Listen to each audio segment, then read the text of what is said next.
শীতকাল মানেই হলো ঘুম থেকে উঠে ছাদে গিয়ে ঘোরাঘুরি করা আর রোদ পোয়ানো, বাট আজকে রোদ ওঠেনি, প্রায় এখন মেঘলা ওয়েদারই যাচ্ছে।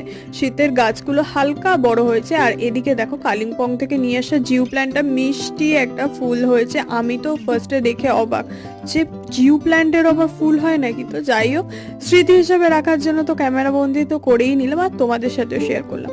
এখন বসেছি আমি হচ্ছে চশমা টশমা পরছি, কারণ একটু কাজে লাগতে হবে, আর আমার দূরের জিনিস দেখতে একটু বেশি প্রবলেম হচ্ছে বলে সেই জন্য একটু চশমাটা আমায় ক্যারি করতেই হচ্ছে। আর এখন মার একটা পুরোনো শাড়ি ছিল, সেই বেশি অংশটা দিয়েই হচ্ছে আমি রুমাল বানাবো, সেই জন্য কাটাকুটি করছিলাম। আর এখন বাজে হচ্ছে ঘড়িতে 9:45, আমি এখন ভিডিও শ্যুট করছি, কি আর বলবো। তো গল্পের বই পড়ার আগে চলো তোমাদেরকে দেখাই। আগের দিন মিলন মেলা থেকে কিনেছি হচ্ছে কিছু বুকমার্ক, দুটোই কিনেছি, আর ওখানে গিয়ে কোনো ভিডিও করা হয়নি, এতটাই ভিড় ছিল কি বলবো।